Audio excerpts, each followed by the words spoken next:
Hello and welcome to another episode of AITA at Work. I am your host, Bailey Levesque, career coach and business consultant, and I'm here to share some Reddit stories with you and give some commentary on the workplace. And you might have noticed I have a special guest today, and I'm really, really excited about it. So I'm going to introduce you to Halle Coulson. Yay! Thank you so much for being on the podcast. So can I ask you, can you tell everyone a little bit about yourself and, what you do for work, different jobs that you've had in the past, anything you want to share with us? Yeah. So I've recently moved to Waterloo. I'm a registered nurse in the area. In the past, I've had a few part-time jobs here and there. Obviously some that you love and some that you hate. I'm living with my boyfriend. Like I said, in the area, we just moved, and yeah, I guess that's my spiel. Cool. And how old are you? I'm 22. All right. So you're a Gen Z. I am. So that brings us to our topic and theme for today, which is Gen Z in the workplace. Mm-hmm. So we're going to be doing an episode next week, just me, but I'll be doing an episode about boomers. Love them. Yeah. Love them or hate them. They exist in the workplace. So, Gen Zs get a lot of flack about their work ethic and like being difficult. And I've read a weird statistic that like 75% of Gen Zs have brought a parent to an interview with them. So, I can see it. I can see it happening. Yeah. So what do you think? Is it justified that they get a bad reputation for their work ethic? Like you're an RN, so obviously you work hard. I know that you do. I do work hard. No, I do. Give yourself some credit. Yeah. No, I don't know. I feel like we have a good work ethic, but I have to say over the last little bit, I think something fell out the window and people don't know how to work independently. Like, don't get me wrong. I love the partner jobs where you just do it with somebody else. But I think bringing a parent to an interview is a little bit too much. Yeah. I honestly think it'd be less weird if you brought your mom to an interview than if you brought Noah to an interview, though. That's so true. What would he do? It would be super weird. I don't know. I have to say, oh my gosh, I have never had a spouse or a partner get involved with anyone that I've hired before. I have had someone's dad get involved. What? Yeah, I did. That's crazy. Yeah. I can't. This girl that we hired, she just stopped showing up for work. She ghosted, which is something that Gen Zs do have a reputation for doing. I have to admit, that's valid. Yeah. But yeah, so I sent her an email telling her okay, you don't work here anymore since you ghosted. Gosh. And then she sent me an email telling me well, you can deal with my dad now. Hello? And I was like, great. I would love to talk to your dad about what you did at work. Did he do anything No. Okay, yeah. No, her dad worked for a big tech company. And I think he knew. Oh, but it was her first job out of university, and we were trying to give her a chance. And yeah, she just so nice. But she just didn't show up for work multiple days in her first 2 weeks. It was kind of crazy. Didn't call in or anything. No, didn't say a thing. So that was her notice of resignation or whatever. No, I think she thought she still had a job and could just come whenever she wanted. Okay. Yeah, but that's not how it works. That's not how it works.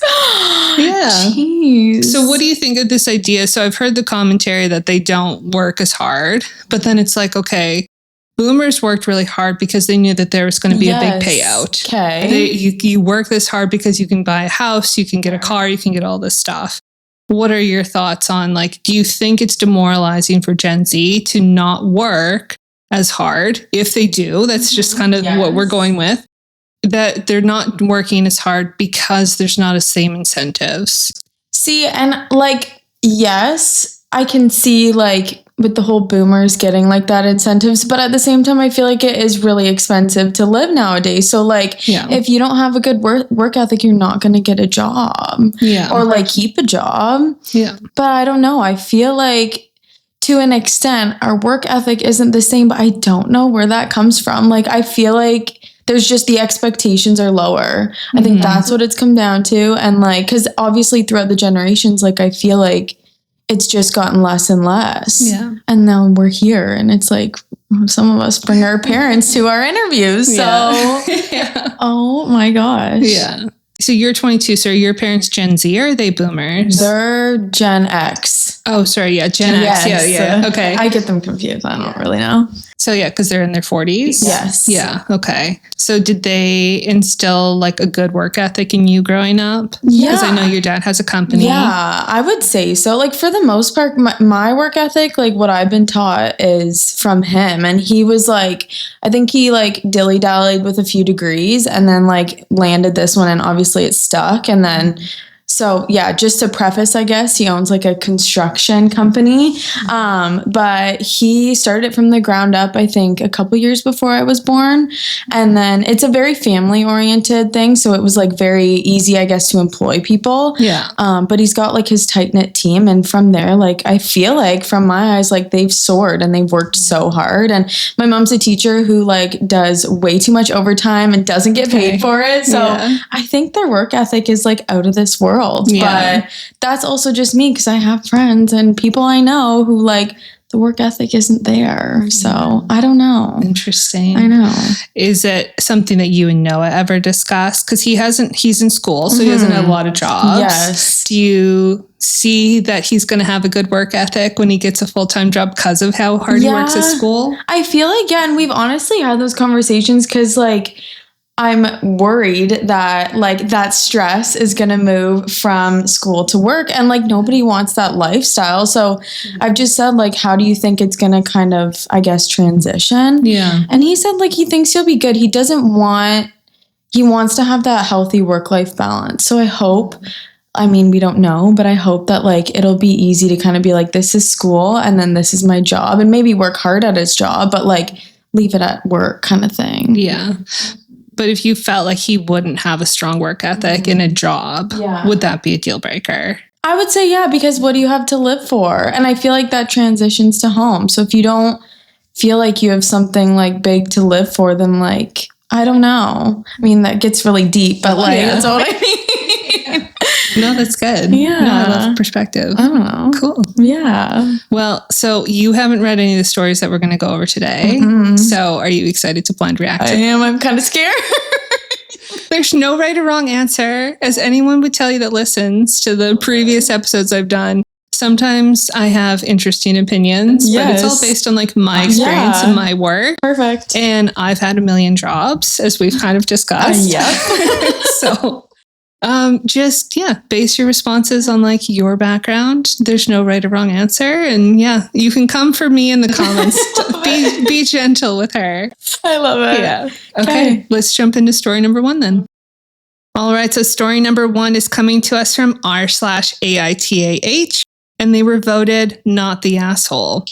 So AITH for answering a question from my company's consultant when she clearly said Gen Z can't answer. So I was having an end of year meeting with a bunch of division managers and company consultant. There were like 20 people there, ranging from president, director, all sorts of managers, and me. I got a promotion and became a new manager. Good for you.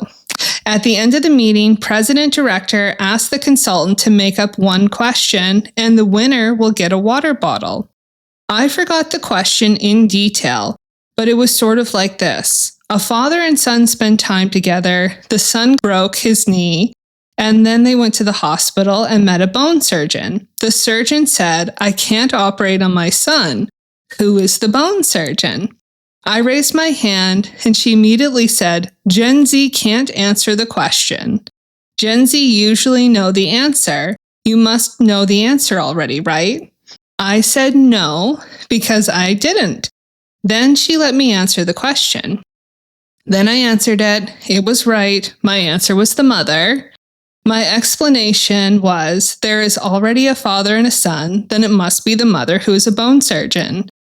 Now, they could have watched The Office because this is on The Office. So love it. It's if you watch any TV, you might have seen this one before. I felt bad for answering because she got upset immediately, but then she kept talking about it, about how I shouldn't have answered it, and I let other people think first, in front of everyone, my new colleagues and my bosses. I justified it by thinking, well, she shouldn't have given that question if she thought I would know, because I deserve having the same chance.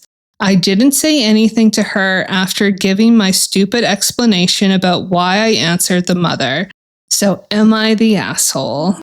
I'll throw it to you. Yeah. What do you think? Okay, well, immediately I knew the answer. You didn't even have to finish the question. So she was right in thinking Gen Z shouldn't answer because they'll know. 100%. But then ask a different question. Yeah. Because I would love a new water bottle and it's not fair to count us out. Yeah. But like, yeah, I did know the answer right away. So if you're That's trying fair. to make it fair, like I said, ask a new question, but don't count us out because we're funny. So they're asking if they're the asshole for answering, even though they were told not to, and for like, because they knew the answer.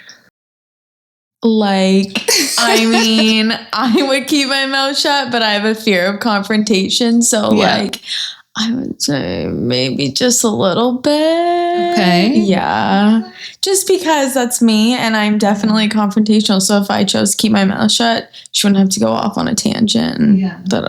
But why do you think that Gen Z knows the answer? I don't know. No. I've heard that so many times, but I do think we are so quick to answer that because I think there's a whole, like, it's the mother. Nobody thought it was the mother. So, like, I don't know. Maybe someone's heard it 100 times over, but I don't know why that's a Gen Z thing. I didn't even realize. I genuinely think that it could be two parts. It could be because you guys were raised with a little bit more awareness of like, there's less gender norms and women can be doctors too, right? True. Every doctor I had growing up was a man, So true. right? And there's lots of female doctors now. That wasn't the case before. Yeah. So that's like maybe part of it. But like I said, like it's on The Office, it's on all these shows. Right. So I also feel like it's just like been heard a bunch of times now, and like maybe more so in content that Gen Zs or millennials would be more likely to have heard rather than Gen X and boomers. 100%. I don't know if that's fair, but no, I think that's fair. And I think like the butt end or like whatever Gen Z is closer to millennials, because like stuff like The Office, like all that I feel like is like hovering between both generations. So like if you hear it all the time on those shows, like I think statistically like we're one of the top generations to rewatch shows. Mm-hmm. So like I've rewatched The Office more times than I can count. So I'm hearing that like way too much. But yeah, that makes sense though. But I think the self-awareness and just general awareness, I think, is definitely it too. Yeah. But yeah, I mean, I don't think that they're the asshole for wanting to answer. Agreed. I think it's a bit of like that entitlement that like Gen Z is kind of classically known for, unfortunately. That like they really want to be like included. You know, they get very, very upset if they're not feeling like they're included. I do feel like that. Yes, I've heard that a lot, so right? Okay. I've just never heard anyone like put it in that perspective, but like I feel like it makes so much more sense now. Yeah. And we're so little at all of our jobs. Like we're the underdog. So like if she just wanted to speak up and be heard over some joke, I can relate. Yeah. I don't think that, I don't want to say that they're the asshole, but it's bordering on entitled. I agree. To feel like, oh, I have to be given the opportunity. Like, I don't think that they should have framed it as like Gen Z's like can answer. Yeah. I think they should have framed it as if you've heard this one before. Don't answer. I like that. So I would say like that's on like the person that said the joke. Yeah. Like, yes, if it is something that people have heard before. So then if you don't want people that you think know the answer, but anyone in that room could have known the answer. So it's not fair to single out Gen Z. Yeah. So I would say they're not the asshole. I'd say everyone in the story has a little bit to learn. Yeah, I like that. Yeah. That's fair. Yeah, because I maybe would have answered. I don't think I would have been the asshole. No, I don't think it's the asshole. It's just the reason. Their explanation borders on entitled. That's all I'd say. I agree. Yeah, that's fair. Okay. Love it. Awesome. See, first story, not so scary. No, that was good. That's great. Yeah. Oh my gosh, but like it's making me realize so much about what am I, Gen Z? Yeah. We're just the underdogs. We just want to be heard. It's so true. There's nothing inherently wrong with that. No. Yeah. I think there's some polish on how like you approach it. Yeah. And I think I know a lot of entitled people too. Yeah. So like it's making more sense now if like you just need to speak, but maybe you're not being spoken to kind of thing. Yeah. In like a, I don't know, maybe not so classy way, but it's just like, I don't know, like read the room. Yeah. But at the same time, situational. I don't know. Interesting. Cool. Love it. All right. So let's jump into story number 2. So this one also comes to us from AITAH, and it is just listed as advice needed. So there's not really necessarily an asshole in this. So AITAH for getting mad at my Gen X parents for not understanding today's economic and employment conditions. So I, 21 male, have been bouncing from job to job since 16. And recently I got a better full-time job doing junk removal. But during our winter months, we do snow removal, and the lack of snow, it's caused said job to shut down since October. Sorry, they freeze that weirdly. Since then, I've been looking for another job and putting in applications nonstop, with none of them getting back to me. At this point, my parents say they'll find a job for me and that I'm not trying hard enough, aka I'm going to places and apply to and saying I applied and would like an interview. They called it the squeaky wheel gets the grease, which probably worked back in their day. But today's climate is different. I need so many years of experience in schooling for even entry-level jobs. I just feel stuck and annoyed that my parents don't understand that I'd like a job that isn't going to let me go after 3 months again, or work me to death for a measly $13 an hour. Hell, they tried to bring it up, and once it was clear I was just talking to a brick wall, I got pissed off and left because they said that I need to find a job and be happy with it, or else they're getting rid of my belongings and my room. Low. So too long didn't read. Parents are annoyed that job hunting is fucked up today, and I'm getting burnt out from job hopping every few months. So yeah, like I said, this one is an advice needed. Okay. So thinking about it, obviously I think the parents sound like assholes here. Yeah, are you kidding? So what do you think? What's the advice here for someone that's struggling to find like a good permanent job or get considered for jobs without enough experience? See, like, I feel like recently as a nurse, like you have to have, from what I've seen, like I think I applied to over 100 jobs in a 6-month period, which seemed ridiculous, but I was like told that I was going to get a job walking out of this great degree, but that wasn't the case. Yeah.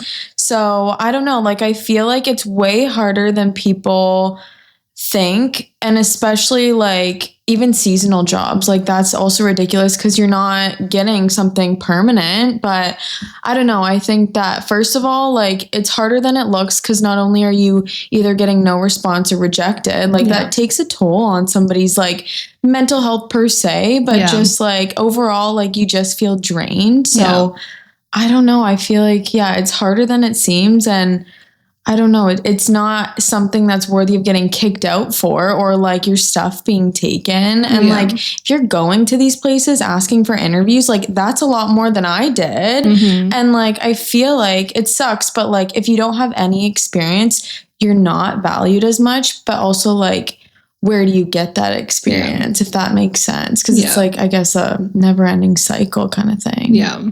But yeah. So, I mean, you were looking for work when you first moved here for a while, and your parents like had to help you out a little bit. So how did you bridge those conversations with them? I don't know. It was honestly super draining because by the like last, I want to say like maybe 3 or 4 month period, like I like every phone call we would have, it'd be a nice check-in, but then it'd be like, hey, how's the job hunt? And it's like, it's kind of the last thing I wanted to talk about, but like, I don't know. I think with them, it was a very mutual understanding, knowing that this was a clean slate for me. And like, I didn't have any connections, and we all know the world is kind of based on connections. So, but I feel like they were really understanding for the most part. I think once I got the job that I have, like there wasn't much room, I think, on both sides to just kind of be like, this isn't what I want. Like that pickiness wasn't really valid anymore because it had been so long. But at the end of the day, like I think I've just chalked up this job to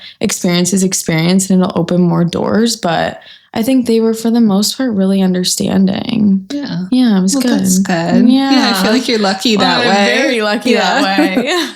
So what I feel like I'm hearing you say is that there was a bit of a compromise. Yeah. That like you were applying for a lot of jobs, but you were being flexible to take a job that wasn't your dream job. Exactly. Just because then you knew that you needed to kind of help like the financial situation move along. Exactly. Yeah. Okay. I would say too, like that sucked, but I think in hindsight, I would have maybe had this perspective earlier, because like, even if like you can get a job that is like a little bit of what you want and it's permanent and it's money, then like you're good. Whereas like that dream job or the perfect job isn't realistic. Yeah. Especially younger. What do you think of the idea of like taking anything? Like he said he didn't want to take a job that was just $13 an hour and some shitty job.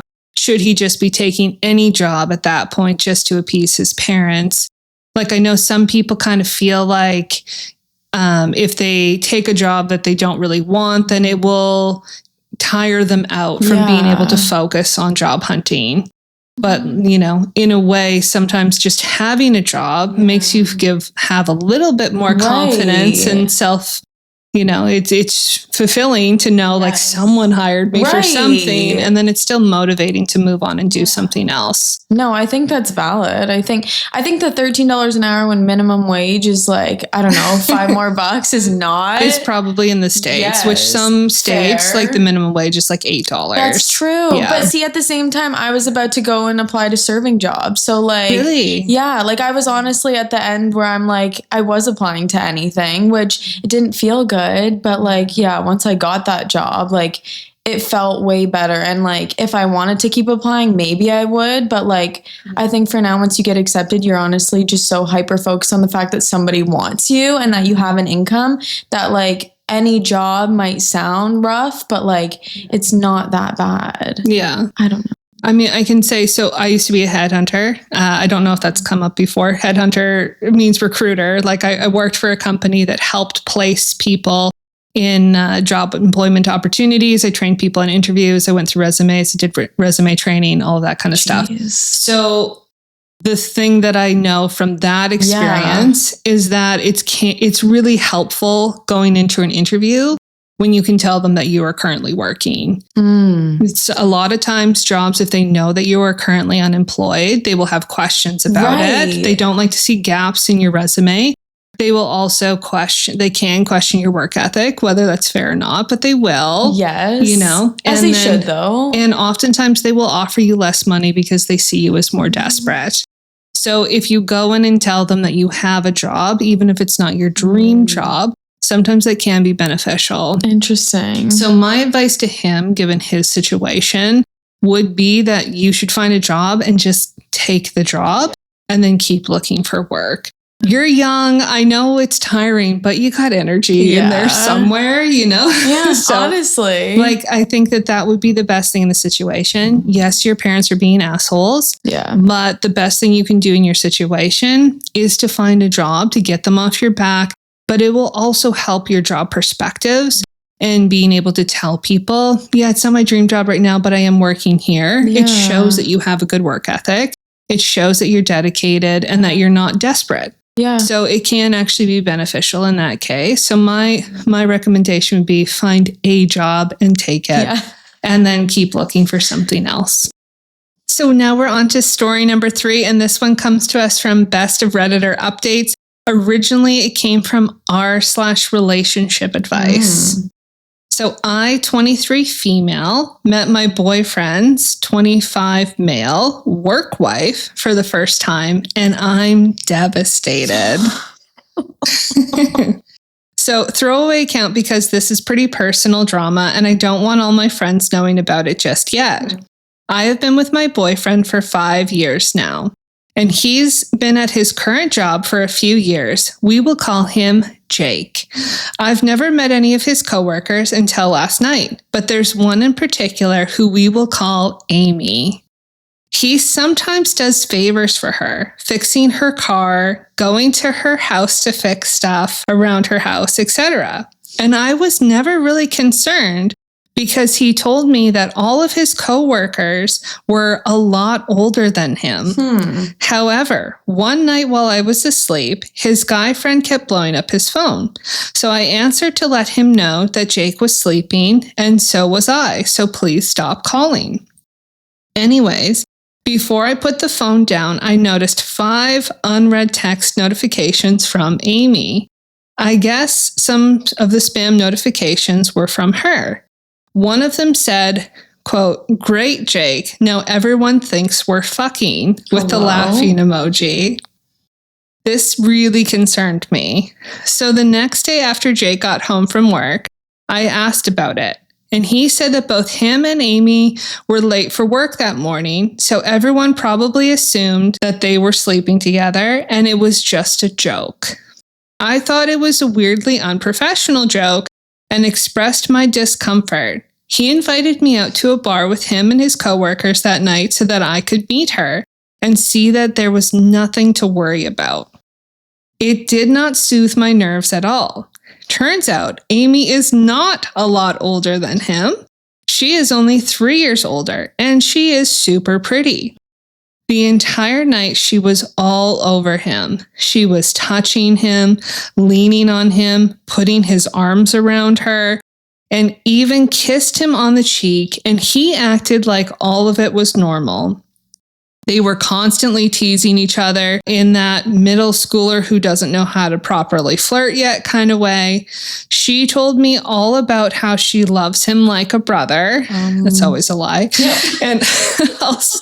And also told me she's had sex with half of their other coworkers and that she got the next morning off work because she sent a coworker nudes to get him to cover for her. Later on, she started crying and sobbing at the bar, actual full tears, because she's so lonely and wants someone to love her. And my boyfriend ended up having to comfort her. I am just unsure about what to do or say. My boyfriend kept acting like it was normal and that he wasn't doing anything wrong by entertaining this behavior. I can't ask him to cut her off. They're on the same unit and they have to work together. I literally do not know what to do about this, but I'm just disgusted knowing that this has been going on all these years that he's worked with her. How can I set boundaries when they're forced to be around each other all the time at work? Oh my gosh. So there is an update. Oh. But I'll get you to give your advice first. Okay. Yeah. Okay, well, yeah. First of all, Noah hasn't ever had I'd say a real world job where I'd have to worry about him being with someone 8 to 5 days a week. Yeah.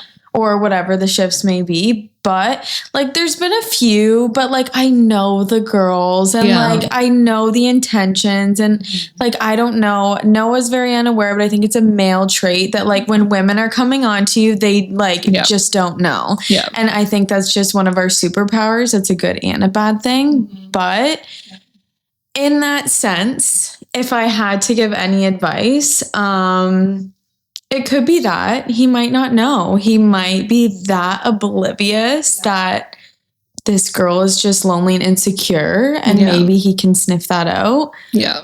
But in the same sense, I think the touching and the flirting, if the whole room sees it and they don't, is where I think I would draw the line, because then I'm one of those outsiders. Yeah. I don't know. Just my opinion, though.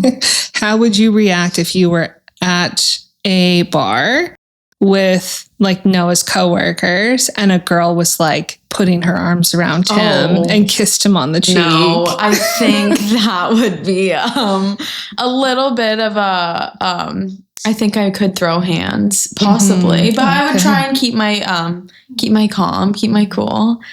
But I think it would be warranted of either a discussion then and there, depending on how heated and how intense basically the public displays of affection are. Mm-hmm. And if it's not kind of reciprocated and it's just her end and not him, then that'd be maybe a conversation behind closed doors between me and him. But with the way it sounds, that is something I think that would need to kind of be nipped in the butt right then and there. Yeah. Yeah, I have zero chill about this myself personally. My husband, Rob, has never had like a work wife. Like he's never had it described that way, but he did used to have a girl that was like on his team that I felt like she overshared like personal stuff. Like she was married, but she would just like overshare with him. And I just didn't like it very much. And I was just like, because we were just dating. And then I was like, now that we're married, I'm not comfortable with you having these, like, I don't want you sharing this kind of stuff about me with her, you know, like, I think that that's like too intimate. Yes. I really hate this idea of like work wife. Yes. I think it's terrible. And that it's kind of accepted. Yeah. I don't have any chill about it. No. We would not have stayed at this bar. I love it. If we had been at a bar and his coworker like put her arm around him, I'd be like, we're gone. Yes, yeah. 100%. Yeah, we're leaving to go home and talk about this immediately. So it's because it sounds like she didn't say anything. She just like put up, right? They stayed. Good for they you, were at girl. the bar for no. Well, to not say anything then and there takes a strong person. But it sounds like she still hasn't said anything, right? Because like she's gone to Reddit to be like, should I? Well, she said, should I talk to him? Like, you know, how do I set boundaries about this, right? So she has clearly been able to maintain some sort of silence. Hard, but okay. Yeah. But I guess, since you're Gen Z and your instinct would have been to talk to Noah about it. Yeah. Like, is this a trait of Gen Z to kind of bottle it up and get advice before you have the confrontation? I think so. I think that like, depending on like her vibe with like the office, like she could also be the annoying girlfriend. Like we don't know, but like I think too, if she's worried about her image and she's not trying to blow like whatever in the bar, that she might just bite her tongue. Yeah. But at the same time, like, I mean, I've been guilty of bottling it up and like I'm working on being a better communicator. Yeah. But with that being said, it feels 10 times worse having it bottled up than not just like getting it off my chest that night. But also depends. Like if there's drinks involved, it's always escalated. But it's true. It's true. She doesn't comment on how much they were drinking. Yeah. Yeah. I mean, I would not have caused a scene at the bar. Let's be clear about that. We would have politely said that we needed to leave. So calm. Yeah. I would have been like, sorry guys, we're going to have to go. Bye. Sorry. Oh my gosh. Yeah. I'm going to get you far away from Amy. We're going to update your resume later. Literally. Yeah. Okay, let's go to the update. I'm so curious. So the update comes 1 month later. Oh, geez. I did end up talking to Jake. Okay. I struggled finding a good time to bring it up because we ended up being invited on a spontaneous trip with our friends shortly after I made my post. But I ended up talking to him when we had a moment alone at the hotel. I explained how those behaviors made me feel, and he told me that he wanted to discuss this, but he wasn't sure how to bring it up either, since we didn't talk about it when it happened. I was so emotionally defeated the night we got home from the bar that I went to sleep without a word. Anyways, Jake told me that he was also completely caught off guard with how Amy was acting at the bar. He said that while she did make odd comments every now and then, she had never physically done anything until that night, and that he let their other female coworker know that he was uncomfortable with how Amy acted at the bar, and she agreed, and she said that she would not schedule him with Amy anymore since she manages the schedule. Wow. I mentioned in my last post that Amy was constantly boasting about sleeping with a bunch of men and sending them pictures or whatever. I interpreted this as she's trying to tell him that she's down to do anything with anyone, including him. Valid. She's telling him she's interested. She's telling him that she likes having sex.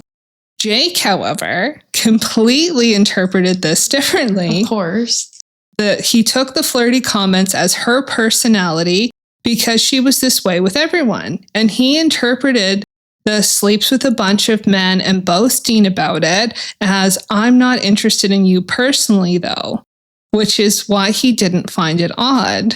You know how when you start talking to someone of the opposite sex, they'll casually slip in or mention of a girlfriend or a boyfriend as a way to let you know that they're already taken and are only interacting with you platonically. So he thought it was like that, and that's why she kept mentioning whoever she was seeing at the time. So during our conversation, Jake reassured me that he loves me and only wants me. He apologized for not resolving this sooner, and he just felt super awkward at the bar when he realized that she was doing this, and he didn't know how to react either. He mentioned that he would never do anything with Amy or anyone like Amy, and he found her promiscuity and emotional instability to be very unattractive. He believed that the reason she suddenly started being so handsy with him that night at the bar was because I was there, and that must have made her lash out, but he promised it had never happened before that. After this conversation, and him showing me the text from his coworker stating he won't be scheduled with Amy anymore, I felt a lot better, until Jake told me that he wanted to talk one day. He said that even though he wasn't scheduled on the same shifts as Amy anymore, she has started switching her shifts with people so that she can work with him. Oh my gosh. Because of that, he started applying to jobs, and later on, he let me know that he got accepted to be a field technician at a company undisclosed. He put in his 2 weeks notice at the current job, and now he only has 1 week left until he starts. It's a field job he's more interested in, and he has better pay, and obviously Amy won't be there. Overall, I'm currently happy and feel a lot better that he cut her, and soon that entire work environment out of our lives. We've been talking about a lot of things since then: better communication, how we can enforce boundaries even when it's awkward.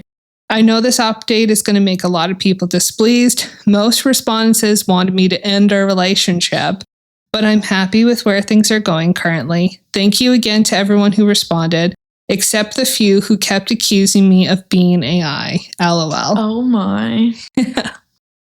Right. Holy. Yeah. So you were right. Yeah. Because you said that a lot of times men just don't know, or they perceive it differently. Yeah. How women are trying to be flirty. He took it as, oh, well, she's telling me she's having sex with all these people, so she's clearly not interested in having sex with me. She's having sex with lots of people.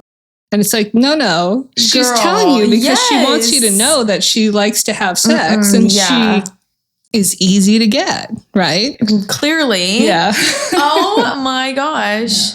Well, I'm happy for her. Yeah. I do have to say, like, if Noah came around and said, listen, this is my whole deal, quit his job, switch shifts, like, it kind of seemed like he was doing everything to please her. So I feel like I would be happy with the results. The only thing that's still icking me is that, like, he lied about her age and kind of the vibe that was going on in the office with her. Like, yeah. Okay. So I did see a comment. Okay. So I don't always read top comments. I know a lot of other podcasters will read top comments. You're so and stuff. invested. I read, because I'm not the one blind reacting this week. It's you. Halle's the one blind reacting. So I read some of the comments on this one. And they did say that she said that he said, when she asked about that it was like a generality, that he was just generally speaking. She's the only coworker who is not like a lot older than him. So that was his commentary. He didn't feel like he needed to be specific. Okay. So this is where I feel like it is a tiny bit sus, though. So one of the comments, she also said that they've been working together for 2 years. And when she went through his comments, because when she saw the text that came in that said, people think we're sleeping together, she went through and it was only back 2 months. So then she was like, well, clearly they would have had like a different, like a longer thread than 2 months ago. And he must have deleted previously. Right. So like that was a little bit sus to me. And also, like, if you're generalizing your coworkers and saying, okay, they're, you know, they're all like much older than me, you don't need to worry about Amy, but you're not going to the other coworker's house to fix their stuff. That also, he's going to Amy's house to fix things around her house. And like, she's this flirty with him. Like, I do find that suspicious. No, that's fair. And I think another piece of it too, because I'm like, that's great communication. And the longer she went on, I'm like, he's fixing so much. But at the same time, did he get caught? And is he backtracking? I don't know. Such a pull, but You never Conspiracy know. theory. I'm going to start one. Yeah. Conspiracy theory. He did sleep with her. Yep. A few months back. Nobody knows. Yeah. It's a big secret. Yeah.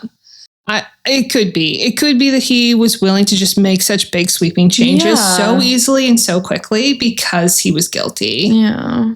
But I don't know. That's a lot to quit your job, get a new one you like better. Yeah. Seems like everything worked out. It did. So hopefully, if he is someone that was unfaithful in the past, then I hope that he is not unfaithful in the future. Exactly. And, people's relationships are their relationships. Exactly. But yeah, it was interesting to me. I think that the older generations, especially to me, like Gen X, is more like this whole work wife situation is a little bit more common. That's true. I feel like they've started to kind of phase out with like the millennial generation, and then certainly with Gen Z. Thank God. I don't think it's as common. I don't think so either. I feel like it's not like it'd be more, I mean, at least from what I know, that like the girlfriend would kind of get, like for me at least, I'd be like, I want to be your friend, like maybe just to be nosy or maybe just to stop it from happening. But like, I don't know. I feel like it's not as much as like your own complete relationship at work. And then it's kind of like not really talked about at home. Yeah. I don't know, but I think you're right. Did either of your parents or aunts and uncles or anyone like have like a work wife? Did you ever hear this when you were growing up? I mean, like, I feel like I have, or else I wouldn't really know. And it was more of like, I don't know where the work settings would have been, but like it definitely existed. Yeah.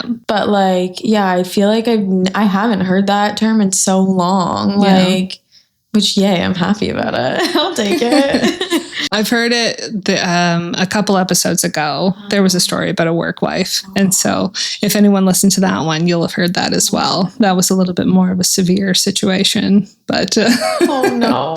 Yeah, you can listen to that one when it comes out. Yeah. Oh, gosh. Yeah, very interesting. Well, yeah, I don't know. I don't think that this is uniquely a Gen Z problem. I think the way that she handled it was a little bit more Gen Z. I totally agree. Guilty of that. Yeah, because I think like millennial girls, I think we were just like, we're leaving. Yeah. And we're going to go home and talk about this immediately. That's so healthy. Well, we're the generation that was raised to like communicate and talk about our feelings, even though our parents hated it. Like, I don't even know where it came from because like, I don't remember if like our boomer parents encouraged us to like get in touch with our emotions or where that came from. Because I feel like they're not as in touch with their emotions now. Not at all. No. But that doesn't make any sense. Yeah. But yeah, I feel like my parents are so in touch with their feelings, but like Gen X though. Oh, true. Yeah. But I feel like I bottle it up. So maybe it's like you get one or the other in a house. No, I don't know. I don't know either. Interesting. That's weird. We're getting into therapy territory. So why don't we just move on to the next story? Yeah. So story number 4, it comes to us from AITA, and they were voted not the asshole. Feels good to get back to an actual AITA story. So AITA for getting a job I'm overqualified for and inconveniencing my parents. Interesting. So I got my bachelor's degree last year and I moved back in with my parents. I've applied for hundreds of jobs since then, and I got 8 interviews and 1 offer. Wow. The one job I was offered, my parents guilt-tripped me into turning down. They didn't like the job was a 12-hour night shift job and may require occasional travel. I myself had some concerns about the job, mostly training and safety things, but looking back, I kind of regret turning it down since it was well-paying and in my field. Current events have only made the job hunt worse, in addition to fresh graduates entering the job hunt. I have applied for jobs I'm overqualified for and ones that don't require any college degree, such as retail and food. Most I never got responses from, and others I ignored when current events started out of personal fear of putting at-risk family members at greater risk. I'm going to assume he means COVID, but I'm not 100% sure, but I would assume. That's been my main argument for not having a job right now. I'll get any job I can right now as long as the place has adequate safety measures and minimal contact with crowds. Okay, definitely COVID. Yeah. Despite my concern for my parents' safety, since they're in an at-risk group, they've gotten increasingly frustrated with me for not having a job yet. Last month, I was lucky enough to get a job offer as a pharmacy tech, which I accepted. It doesn't require a college degree, but it pays all right. I thought my parents would be happy that I found a job since they've been so insistent that I get one ASAP. But now they're mad that I won't be working a Monday to Friday 9 to 5 job like they do, and that I'd have to travel between different pharmacies in the area. Right now, I'm working all day on weekends, which means skipping church. Yay for me, but angers my parents. And I work evenings during the week, often getting home anywhere from 10 p.m. to 1 a.m. My parents go to bed around 9 p.m., but have insisted on waiting up for me to make sure I get home. So they're mad that I'm keeping them up at night. Either they wait up for me or I wake them up when I get back. They're also mad that I won't be cooking dinner anymore, which was my main chore. Lastly, they're mad that I've asked them to be quieter in the mornings since I work mostly evenings. I wake up around 10 a.m. during the week, but my parents have been waking me up around 5 a.m. almost every day because they watch TV at full volume, talk over the TV, and stomp around. I've thought I might be the asshole because maybe I should have waited on a job with a Monday to Friday 9 to 5 schedule to match my parents. That way I could still cook dinner and I wouldn't wake them up or keep them up at night. I also feel like an asshole for asking them to be quieter in the morning because it is their house and they shouldn't have to cater to me. So am I the asshole? Oh, man. Like, I don't think he's the asshole at all. Yeah. Because I feel like this is just such a good segue, I guess, into his independence from his parents. Mm-hmm. And also, there's a lot of inconvenience with 9 to 5 jobs. So, like, if that's just not what you want, or like, if this job works out great, then you go. Like, do your thing. Yeah. Yeah, it's strange. They're asking him to make a lot of very strange accommodations that I don't understand the justification for. I agree. Like, I guess it sounds like they want him to have a Monday to Friday 9 to 5 so that he can keep making dinner for them. Like, is that their primary motivation? I don't really understand that. Like, why can't they just make dinner for themselves? Right. Like, you're pressuring him, you're bothering him to get a job.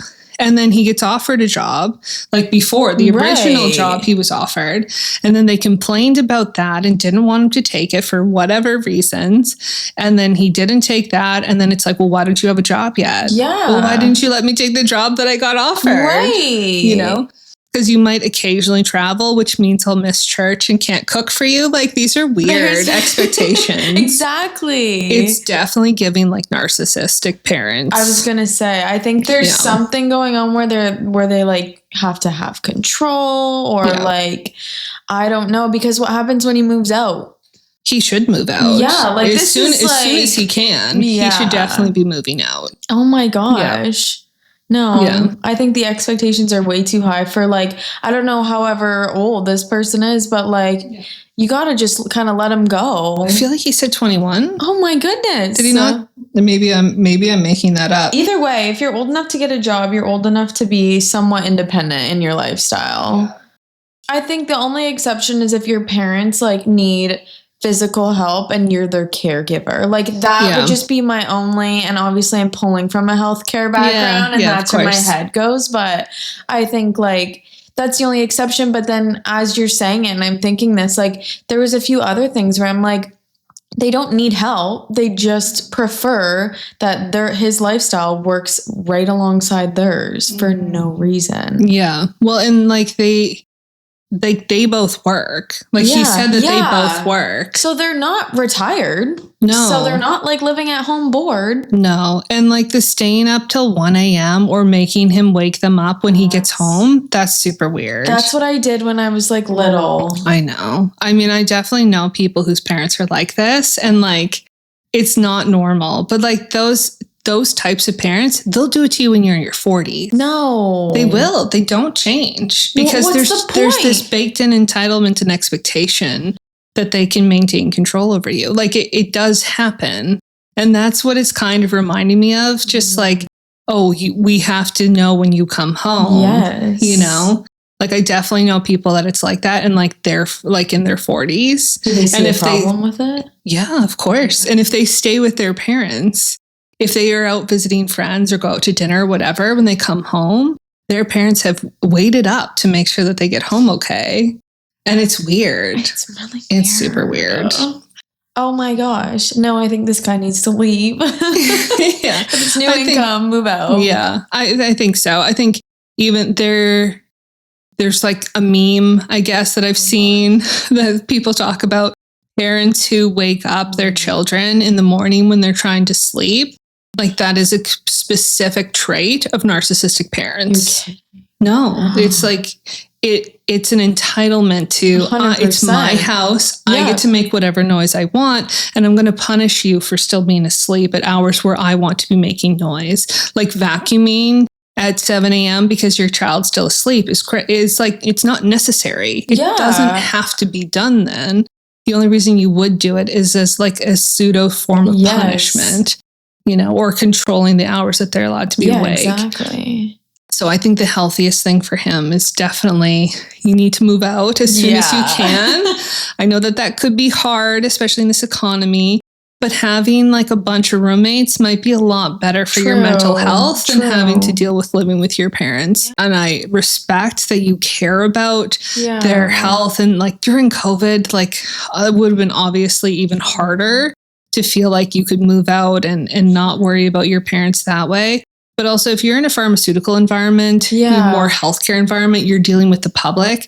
In a way, if you're worried about your parents' health, then moving out would be the best thing for them. But it's giving, controlling. Yeah. And definitely, I think you'll feel a lot better when you just kind of move on with your life and move out.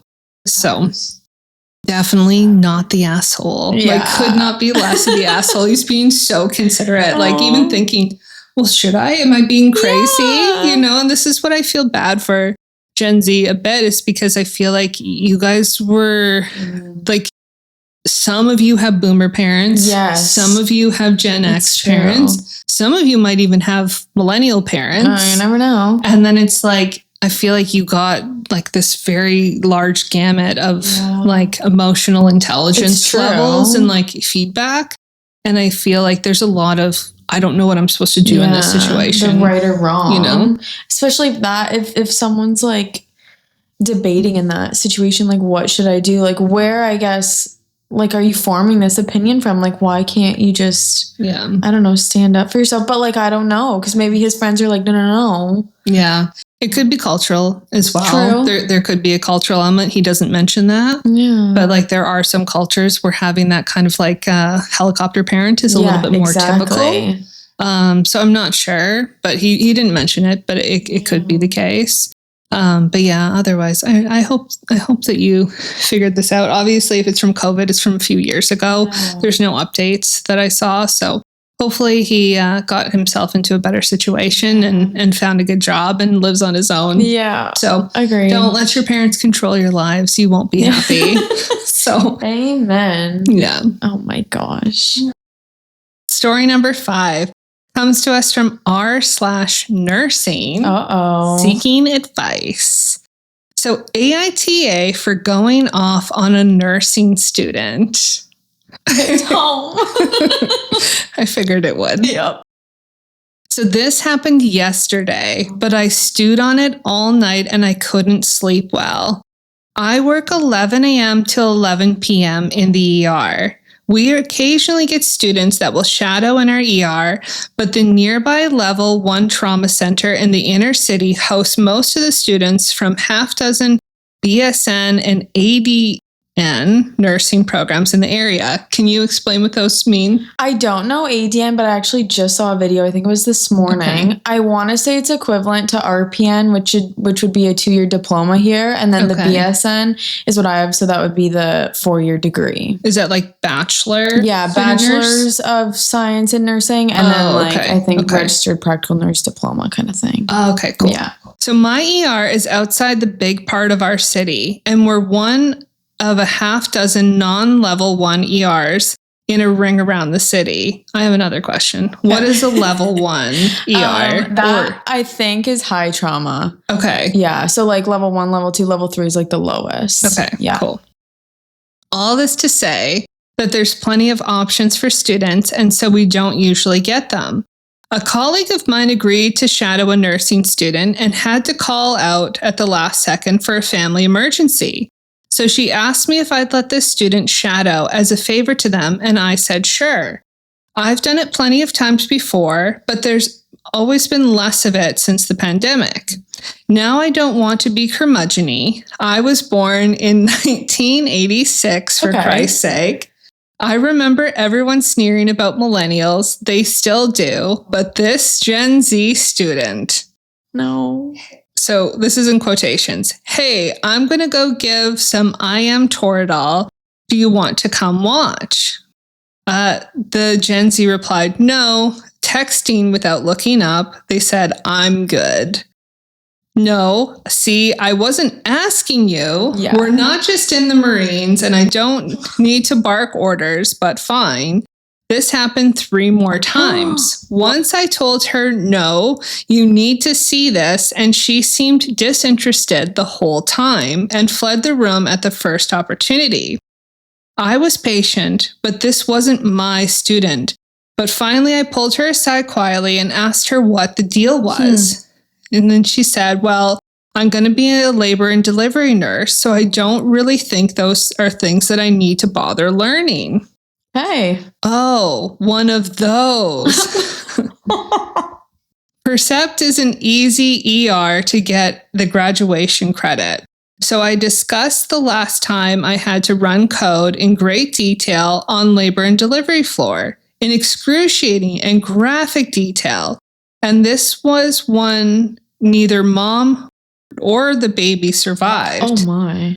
I told her that what she was learning here was going to prepare her for when, not if, but when that happened, and explained what labor and delivery nurses at our hospital have to go through during that. And routinely, they're no shrieking violets. I told her this was her chance to learn, and that if anything went wrong here, it would be my license, not hers. So she wouldn't get sued into oblivion for malpractice for a mom or baby dying on your watch, or end up in jail like other nurses have in recent national news once they became scapegoats. By the end of this, she was in tears and was at the end of the time that she was supposed to be shadowing me, and she left. I texted my colleague and I apologized, giving them the rundown as I have here. And she was mostly understanding. She said Gen Z students are hard to teach, and that she'd had several experiences like that with this student and others, and with them going, nah, I'm good, but was a little miffed, I could tell, and understandably so. It was her student. I absolutely hate lateral violence. I've been a victim of it, and I've never brought it into the we need to haze new nurses because I was hazed and it won't be fair if they're not mentality. I also just get putting in the work and not going above and beyond. It took me until COVID to truly realize my corporate overlords don't give a shit about me or anything more than a number on a spreadsheet. I just don't know. Was I too hard? Was I just right? I did it to try to set her straight, but the road to hell is paved with good intentions. I'd just like some feedback from y'all on that. We need new nurses badly, but warm bodies aren't just good enough, and I want to make sure whatever I do in the future is geared towards that end. Wow. So, was she the asshole? Listen. I think being a student, getting like the ass end of someone's bad day one too many times sucks really bad, because it is a lot of lateral, like whatever it's called. I don't know. Like the hazing. Yeah, like it definitely happens. I think it's a big thing in nursing. I don't know why. Interesting. But like at the same time, like I have like in my 4th year, like I'll see the first years come around and you can see who's over this floor and who thinks they're better than you. And like they're a student, like they're just in 1st or 2nd year. I think it comes down to safety. And I think that if you're going to show up and act like you're going to get like a labor and delivery job or any sort of specialty job that you have to work for, you can't be walking around like you're better than everyone as a student. Like I totally don't agree with the hazing because I have gone home one too many times in tears for doing nothing wrong. Like someone's got a bad day or they're just like you said, that hazing just needs to continue. But I think like in this case, I think it might have gone a little bit too like traumatic because there's definitely a lot of trauma in nursing, but it doesn't need to be the forefront of your mind or else that girl might just not go into nursing at all. But I think like at the same time, she needed a reality check to kind of say like, you can't just walk in here and be entitled again and expect that that's the job you're going to get without working for it. And too, like in nursing, confidence is the biggest piece of like, wherever you work, no matter the skills, if you don't know what you're doing and you're not confident, like you're probably not going to be the best nurse you can be. So, I mean, I don't think you're an asshole, but I may or may not think that could have been avoided. But at the end of the day, like as a student myself who's gotten hazed, I think she kind of deserved a little bit of hazing. So, yeah. Interesting. Okay. So this was posted in like a nursing thread, right? Not in a regular AITA, right? Are there comments? I'm sure there is. I can pull them up in a second, but I'm just, I'm wondering, so she's written from the perspective of she's writing to other nurses. Okay. Right. So I feel like there's a little bit of context that I might be missing as someone who's not a nurse. Okay. Right. So what is this hazing thing? I actually haven't heard of this. Seriously. I didn't know that this was a thing. Hey, like, I feel like, to put it simply, like, you walk onto the floor, at least from, like, first to third year, like, from my university, you do placement. You walk in as like a group of like 8 to 10 students. Okay. First year, you can do next to nothing. So you're definitely an inconvenience. Okay. Second year, like you can do some things, but like you're still an inconvenience. Third, you're trying to be like independent. And then like fourth year, you're kind of should be on your own. But I think in that first to third year, there's a lot of the like, I don't know if they just don't remember what it was like to be a student, but I think the higher generation you go, the harder the hazing is. Like you get, no offense, but like a boomer nurse and 9 times out of 10, like you're not going to get taught the in-depth stuff that you're supposed to. But I don't know why that is, but it's more of like, get out of my way, follow me and watch me. And like, I don't think they mean to haze. I genuinely am going to chalk it up to that. But like, it's just a lot of like what is it? Like they eat their young and it's just accepted and it's just expected. And I don't know why. So when you say hazing, you mean like they're just like not going to teach you certain things? Or is it like, are they pranking you? No, it's like, I don't even know. Like, I'm just one experience I had that I guess it sits with me the most. It's not even that deep, but I guess as a student, you're just vulnerable anyway. Yeah. But like this nurse, she was my teacher for the day. She didn't really go out of her way to teach me. Like, I know it's my job. So like, I'm not blaming her for that. But like, she was there to work and I was like, I don't know. I wasn't a part of her schedule. Like it was just kind of like I was there. She'd leave without telling me, like wouldn't really treat me like with respect. Like I guess that's what it would come down to. So that it's respect. Like a disregard. Yes, exactly. Okay, interesting. Yeah, I didn't know that was something that happened to nursing students. It is, which I guess I totally agree that mentally you need to be prepped and ready to go. But not that bad. And like for labor and delivery, is that considered like a very coveted spot for nurses? Like, I think it's cushy because you get in and a lot of from like the hospitals I've been to, it's a lot of like women and they're younger and it's just like a lot of them get along. Like it does have a reputation. I wouldn't say it's good or bad, but like if you get into like labor and delivery, like it's a good spot to be, like if you like that kind of thing. But interesting. Yeah, as an ER nurse and labor and delivery, I think it's different worlds colliding too. So I don't know. Yeah. Well, yeah, I definitely, that's great context. Thank you for updating. I thought this would be a really interesting one. Because if I was reading this on my own, I wouldn't have known all of this, right? So, yeah, I think it's interesting. I wouldn't say that she's the asshole either. I could see like how the other, like the girl who was supposed to be supervising the student would be a little bit miffed because maybe it's a little bit on her reputation. True. Like if she was supervising the student officially on paper and now this student like dropped out or something because she was totally scared away. I can see how you'd be a little miffed about that, but also at the same time, it's really important to really know what you're actually getting into with the job. I agree. Because like, so I did a year of pre-med. And so I wanted to be either a psychiatrist or an orthopedic surgeon. And then I went to like a university hospital and went on a student tour. And they took me everywhere. And there was a lot of stuff that really didn't bother me at all.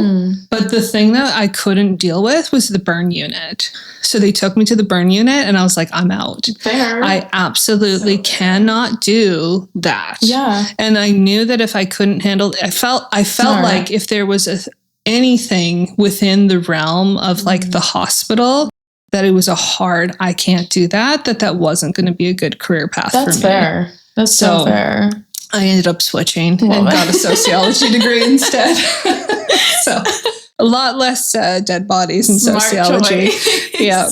But yeah, so I feel like you do really need to know what you're getting in for. You do. Because even like cadaver labs, do nurses do cadaver labs? Like, I think depends on where, but... Did you? I saw some, but we don't work in them. But I think I was just at such a niche school that... Okay. But... That's fair. But I know, like, I've heard that they start with a cadaver lab. Yes. Because if you can't handle the cadaver, it's not for you. No, you know? So I agree. I do think that it's important to remind people when they're getting into these jobs. And I do think that there's less mentorship that's really happening for Gen Z. That's true. I don't know if they're the ones that are dismissing it and assuming that they don't need it, or if people are just not offering it as much. I feel like it's 50-50, sadly, like, but I think that like in nursing, you have to be an advocate for your own education, like in the hospital. And if you're not, and you're going to sit around and expect that, then like, you're not going to get an education. Okay. And that's just what it comes down to. So if for any nursing students who are out there listening, what do you recommend when they're, if they're in school?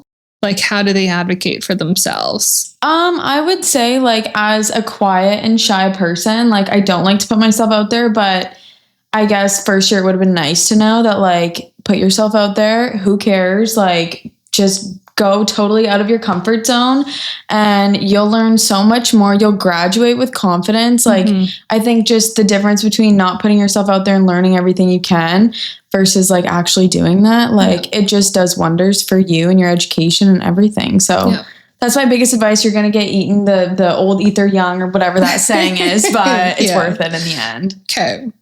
Very cool.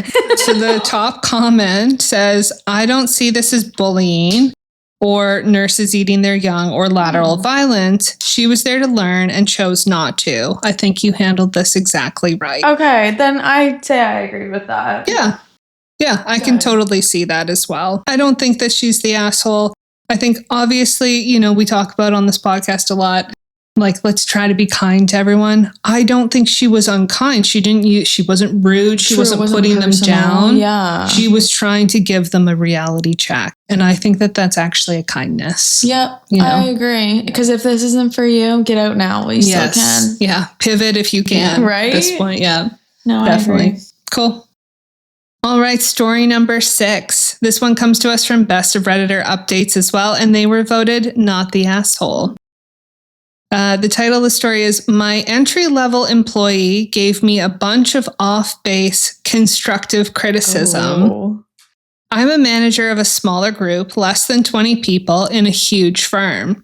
The hierarchy is pretty firmly established by my firm, but within my group, my directors have given me a lot of freedom and I oversee all of the staff and on occasion other managers who do not have the same authority over the junior employees. The expectation is that there will be a head of our group in a few years if I want it. I have a junior staff person who has been with the group less than 2 years, who recently took it upon themselves to give me some constructive criticism about my management, none of which was actually relevant or constructive. I did consider it, and I actually discussed it with said bosses, and they were all confused as to where it came from, as well as they were displeased that this employee thought it was somehow appropriate or relevant. The criticism was along the lines of, I get to the office too late, I get there at 9 for what it's worth, like everyone else, but I actually don't have set hours, nor do I punch a time clock. I let people spend too much time in my office, which related to a new hire who I was training. I hog the spotlight by training new people myself. A big part of my job, since I have 2 advanced degrees and I'm training entry-level grads, and not letting others do it. I talk to my bosses confidently too much. I undermine my bosses when I help staff finish something before a big deadline if they're struggling. Again, part of my job, our deadlines are firm, and if someone can't finish a project, I will help them. But somehow, this is rude to whomever assigned the work, even though scope and difficulty level isn't always apparent at the outset of the project, and sometimes there's no way that the staff could finish it on their own. We already have twice yearly reviews where this employee could give feedback to my boss about me, but they thought that my boss wouldn't do a good enough job. I usually welcome feedback, especially if it makes the office run more smoothly. And I know that I don't know everything, but this seemed petty, like a personal attack. I'm also very careful to treat all of my coworkers equally. No favorites, no cliques, no gossip. When it happened, I was shocked and I was not sure how to respond. So the conversation happened and I thanked them for bringing their concerns to me. I'm worried this employee now feels that they can give me performance reviews whenever they have a grievance, which is definitely not how my organization works. And this has never happened before that I know of. In the future, how do I head off this kind of conversation from the staff that I manage? How do I impress? It is completely inappropriate for an entry-level employee to do this type of thing to a boss without them getting throttled.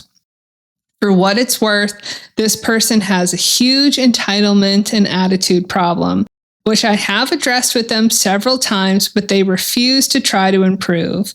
They're actively resentful of other employees, and we've had to address very recently they're bullying another coworker who they thought had it too easy. Not that the work was too easy, but that they didn't have to fight for their job. Neither has this problem employee, so I'm inclined to just write it off as projecting, but I know this person pretty well, and I think that I will need to shut it down hard next time, or they will think they're entitled to scold me and keep doing it. Holy. Yeah. I mean, I feel like I'm curious of the age gap. Not that it matters, but that's insane. That's something I would never do. You are, I mean, I guess going back to the last story, like if you're new, just accept your fate, kind of stay quiet and like wait. Maybe if they're right, like wait until the timing's right. But I still don't think you should ever be speaking to management like that in a way that does seem petty and a little bit personal. And like way too in depth, like they're like watching everything they do. Yeah. Yeah, it does sound very petty. It sounds like they're just very jealous. Yeah. And I have come across a lot of stories like this where like there is that kind of Gen Z entitlement. Yes. You know, where they kind of go into workplaces a little overconfident that they think they know the better way to do things. Mm-hmm. I do think part of that comes a little bit from this perception that Gen Zs have that like the world is very messed up and like they're going to be the ones to come in and fix it. Oh, that's so true. You know, but it is true. Like they do really think that like, I'm going to come in, I'm going to change the world and whatever. And the heart behind it is great in a lot of ways. Like wanting to make positive change in the world or make positive change in a workplace is a good thing. But the way that you going about it from like this entitled perspective of like, I have the best of intentions, therefore I should be given all the opportunities is very misguided. Yeah, I agree. Yeah. Yeah, I don't know. I feel like that's something I would never do, but I can totally see like like people I've met or like peers. Like I can see that vibe and like the sense of like you walk in thinking like, no, I got this, but like not in like a motivational way. It's like you're gonna kind of run the show because I don't know, you think other people are incompetent. Like it's kind of insulting to everyone else in the room because I don't know, like I'm curious to see if like that person's mindset is like completely not team oriented because that also isn't that either. Yeah. Well, that's interesting. Did you grow up doing a lot of things that were team focused? No, like I wasn't sports. I was like student council and stuff, but like not enough where I feel like the sports piece would like kind of make me feel like that. But I don't know. Like I do think I'm more empathetic than like a lot of other people where like I'm thinking of other people's feelings, which I learned like maybe a year ago, not everybody thinks like that. Yeah. So like, but either way, I think sadly, that's 100% entitlement. Like you walk in thinking like you're it and like that's not the case. Do you think that there's any reasonable way to correct this behavior? Like, or do you just have to fire them and have them learn the tough lesson and hopefully they do better next time? Oh gosh. I mean, I would hope that a conversation can be had and it's mutually respected that like, okay, you don't want me to kind of step on your toes, but like at the same time, if this person's going to understand that like I can still give criticism and like also like take it, like, I don't know. I feel like if you say like, cause I don't know, how do you say like, I don't want criticism anymore without sounding kind of like, I don't know. He said it good in there, I think. Yeah. I mean, like he said, they have opportunities to give performance reviews to like his boss, right? So like that's the appropriate place to do that. Yeah, potentially like reminding them the appropriate place for you to give feedback would be during the performance review to my boss. Yeah. That is where I would like you to give this feedback. I like that. That's a fair response because you're not saying I can't take criticism or I don't want it. Because I think that also would raise some red flags. Yes. But I think, if this was just a normal, hey, how are you doing, by the way, kind of conversation, it's not the time or the place. Yeah. I mean, it's interesting because it's like a very junior, very entry level fresh grad. And it seems like they feel very like upset that they're not getting the opportunities to do things that like they want to do, which like doesn't feel, it feels like they don't understand their place. Yeah. But like deep down, it might just be they really want to have opportunities to do things. They don't know how to express that without maybe being a little insulting. But they also said that this person was bullying other coworkers. Yeah, no, at that point, I think there's something else going on. It's hard to give them the benefit of the doubt when they're being accused of that. So I'm interested to see what the update is. So it actually comes quite a bit later. It's 5 years later. He says, I remember writing my letter and being incredibly frustrated because I couldn't fire her without making a massive stink and throwing my weight around. Did you know that it was a woman? No. I don't feel like I knew that it was a woman. I assumed it was a man. Yeah, interesting. Okay. The joys of middle management. Wow. The coworker she was bullying happened to be much quicker learner of our processes and had a better attitude than she did. And the problem employee began actively excluding her and being snarky and rude whenever they encountered each other. After I wrote in and read all the replies, I realized that keeping this person around was ruining the culture of the office. Even though firing her was outside of my control, she didn't have to be my problem. I began documenting thoroughly every single problematic interaction I had with her or observed and passed it on to the 3 grand bosses who did have the ability to let her go. And I CC'd HR. They very quickly got tired of having to micromanage her tantrums and attitude once I stopped handling the issues for them. I left that job shortly after for unrelated reasons, and last I heard, she got herself fired. Wow. The bullying never got better, and I've refused to give references for this person when contacted. Oof. Bold. Yeah. It's bold to ask for references. That's from this crazy. guy. This happened early in my management career, and since then I've learned that if I don't have the ability to fire someone, then then I don't have the responsibility to fix their behavior either. I make it the problem of the people who do and keep bringing it back to them over and over until they handle it. That's interesting. That's a good perspective, though. I think, like, to that degree, yes. Small changes. Yeah. You know, maybe like you still take that on. Like if you're a manager, I agree. You're somewhat responsible for this person, even if you can't fire them. But if you're coming across someone who's bullying, being aggressive, no, then like I think that that's fair to pass that along. I agree. But every corporation has like a different structure and hierarchy for like how things are supposed to be handled. So yeah, it's interesting. But I mean, I'm glad that they were let go. If they were being like that rude, you know, it just sounds like they had massive insecurities. Exactly. They weren't getting opportunities. They weren't as fast as other people. They weren't as quick of a learner and all of that stuff. But like making that someone else's problem is not okay. No, not at all. And bullying to that extent, like in the workplace where it's like, I don't know, that's just a no. Yeah. I mean, the one thing that I have probably said before on this podcast, I say it all the time in life, but if you have an employee who is toxic, you have to cut them out. That's so true. If you do not get rid of them, they will poison the entire well. So true. And I think his thing was only like 20 people. Yeah, well, in his group. Yeah. So yeah, I mean, the way that would have been affecting everyone systematically across the whole team.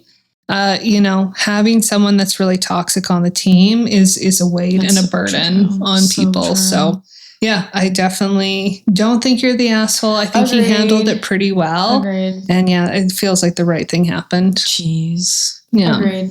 Yeah. Oh my God. Have you ever had to deal with a coworker that was like bullying and like brought down the whole group? I feel like there's been times where it's just like almost when you're put on a shift with like the wrong staff or like someone's having a bad day and it's like, what are we all going to walk on eggshells today? Like you're there to like, you may or may not want to be there, but at least the people you surround yourself with, like it'd be nice if it was a positive environment. 'Cause like they're like most days of your life, like make it somewhat enjoyable. Yeah.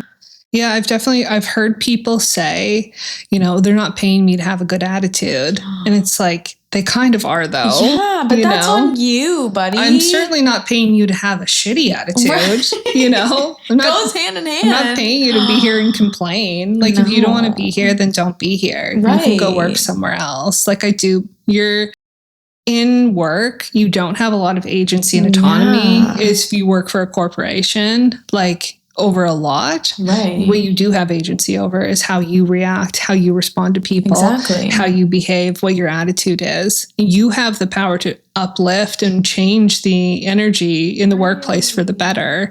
And if you are bringing it down and then you don't like your job, well, all of that is on you. Right. Yeah. And you're just going to ruin everyone else's like feelings towards this job. I know. And they say hurt people, there you go. But in the workplace, like you kind of owe your coworkers to try to be somewhat positive, to not bring down the mood. And you're certainly not entitled to hurt them just because you feel hurt. You know, they didn't do anything to you. So definitely not the asshole. And agreed. Yeah, good choice to just move on from that situation. No kidding. Yeah. All right, we're coming on to our last story here. So story number 7. It comes to us from AITA, and they were actually voted the asshole. Oh. So AITA for not giving up my Christmas annual leave so my coworker can spend time with her kids. This boss said that there's one gap left for annual leave on Christmas, and they've been saving it for me.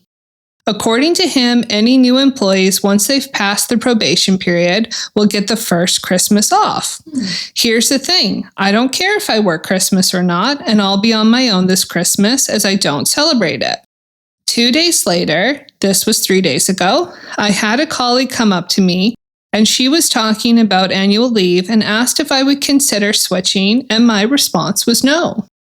She then started going on about how she has kids and what I would be doing this Christmas, and I just said no. She seemed moody and she walked away. Later that night when I got home, my nephew video called me from his mom's phone. When she got the phone, we caught up. Here's the thing though, before my sister gave birth to her son, this happened, and I was in complete agreement with me in a previous workplace. I brought this up with my sister. My sister said I'm being a bit selfish as I'm child-free and she has kids. She's working and I'm not, which means that she won't be able to see her kids for long on Christmas Day.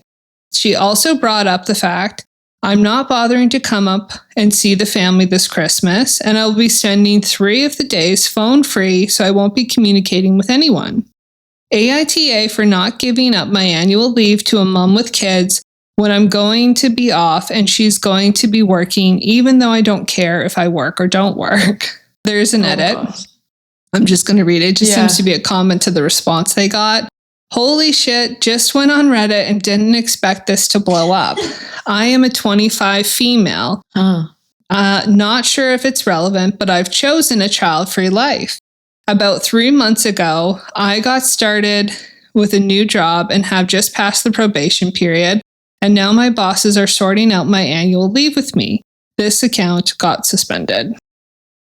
Okay, that was the whole edit. Okay. Yeah. So, do you agree? Are they the asshole? I mean, I am a strong supporter of taking time off when necessary. And I think it's good for your mental health. And I think you only get so much time off that like certain time is warranted. But in this sense, I would be completely like conflicted because you don't have kids. Like if people are coming to you asking you to do them a favor, like I guess selfishly, like what would you get in return? Like would you get more time off, or are you just writing this time off completely? Because that's not fair either. Yeah.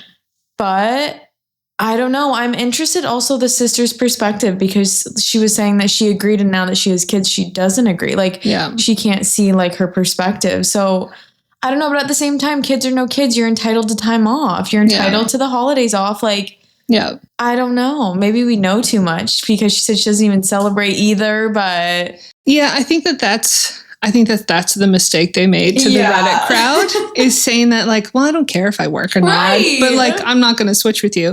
I find it confusing, like why they wouldn't switch, because they started by saying, I don't care if I work or not. Like, oh, they're giving it to me and I get first choice because like it's my first year. And like, that's their company policy, which I think is a lovely policy, by the way. So I think that that's nice, but it's very weird to me that like they said they didn't care if they worked or not. But then as soon as they're asked, then they say no. It doesn't feel like they were being petty and saying no because they didn't want someone that had kids to get the time off. So it feels like they do care that they have the time off. So if you care, then just say that you care. It's fine. If you just feel like, well, I want the break, you know, the break would be nice, then just say that. So I just feel like they're giving a little bit of mixed messages, and I don't quite understand their motivations. But I don't actually think that they're an asshole. I think it's like smokers in the workplace. I think that that's like maybe an easier like kind of comparison for people to understand. If you work with nurses, they probably, half of them probably smoke. Probably. Or vape at this point. So when I used to work at Future Shop, I was one of the only employees who didn't smoke. And I got almost no breaks. Like they would pass me over for breaks constantly because I didn't smoke, and pretty much every single other person did. Oh my gosh. So I literally started smoking. No, you didn't. Yes, I did. Just so that I would get breaks. See, I've always wondered if people do that. There you go. They wouldn't give me breaks otherwise, which I know is illegal, but I was like 18 at the time. So it was like, whatever. But they just like wouldn't let me have breaks otherwise, because they were like, no, you know, so-and-so smokes. They need a cigarette. They need it, right? And like, I don't smoke, so I don't need a break. What the hell? You get the shitty end of the stick. I know, but it feels a little bit similar. It does. Because like, totally I also don't have children. And like, I would be pissed if people just told me, well, you don't need Christmas off. You don't have kids. Yeah, I agree. I'm sorry. Do I not exist? Like... I have to have children or I don't deserve to have a holiday. Literally. Yeah. No, that's fair. Nobody knows anyone's family situation. Like maybe you don't have kids, but maybe you want to go visit your parents. Like you don't know. Or maybe I just want to spend the day with my husband. Right? Maybe I just want to enjoy Christmas and not have to work on Christmas. And have time off that like... Yeah. That's sad. That's such a good comparison though. Oh my gosh. Yeah. That's what it reminds me of quite a bit. I just think that sometimes parents have a bit of an entitlement that love that word today. I have kids, so therefore it's true. I'm the one that's deserving because I have children, and I don't think that that's fair. It's not, because I think that then you are then, whether you're intending to or not, you're saying I am more important. My holidays are more important. And because I have children, and that is unfair to people who are either intentionally or like not intentionally childless. Yeah. You know, because this person in particular, they are choosing to not have children. They're also young, but there are people that like maybe they don't have children and they feel sad about that. And Christmas can be really emotional and tough for a lot of people. You know, it can bring up a lot of past traumas and stuff. So to just blanketly say, because you don't have children, you need to be the one that works Christmas, I don't think that's right. No, and I think it's so like interesting to see how her sister's perspective changed with kids, because it's like kind of goes hand in hand with what you're saying in the sense of like, well, no, like you don't have kids, so it's not really your right to get the time off. No, it's like now that she has kids, she knows she would want the time off. Yeah. You know, but it's like, it's still a want. Yeah. It's still like, this is my desire to spend time with my children. I understand children are only young ones and spending Christmas with them is important. But also, children don't know which day Christmas is. They know it's the day that you tell them it is.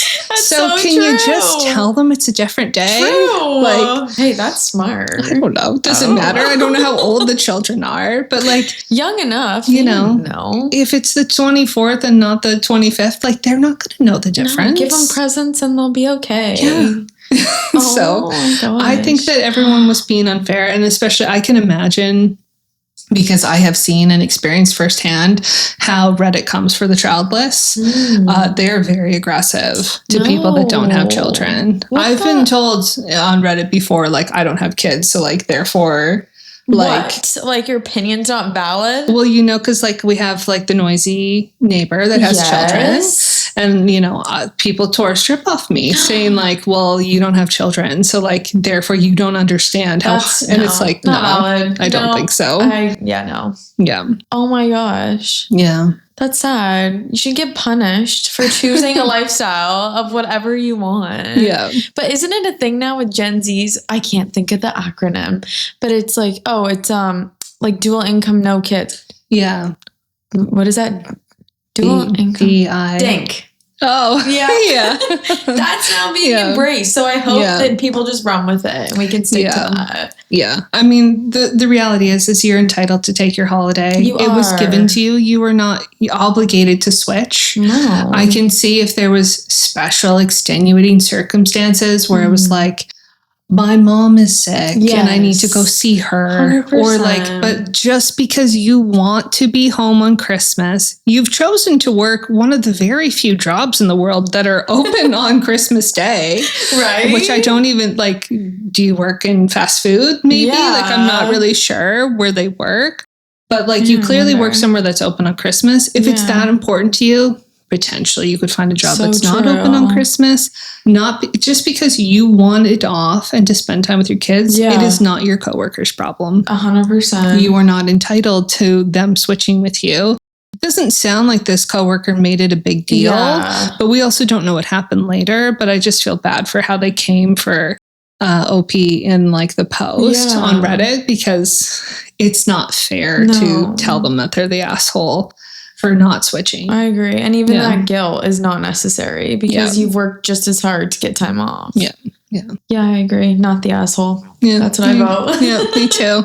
Look at me disagreeing with Reddit once again. What's new? All right. So that is it for our episode today, all about Gen Z in the workplace. I think it was really interesting and it was super valuable for me I'm a millennial. It was very, very nice to have like not only just a co-host, but someone that understands things from a different perspective from me, and someone that is a Gen Z and a little bit in that younger group. And so thank you very much for being here, Halle. Well, thank you for having me. Yeah. I love sharing my opinions. And Reddit is like one of like the deepest, darkest holes I always go down. So it's so entertaining. And when people ask for advice, like I'll happily give it. Always just my opinion. But like, thank you so much for having me. Yeah. Any closing advice for Gen Zs out there who are looking for a job or currently working in the workplace? I mean, I do have to say it's not easy out there. I'm sure with a lot of jobs, not just nursing, the young are being eaten, or whatever that's saying, they eat their young. But I think with that, like, you learn to be humble, you learn to kind of shut your mouth and learn a lot more than like become entitled like us Gen Zs are. But yeah, it's not as easy as it seems, but I think once you're in the field, like doors open and it's a lot easier. And yeah, I don't know. I was definitely scared to get out there, but adulting isn't easy, as we all know. But once you're out there, it's good. And you feel a lot more rewarded, I guess, with the hard work. Nice. Yeah. Yeah. Well, thanks again. And thank you to everyone who watched this far and made it this far and who are liking and subscribing. Please follow along this channel.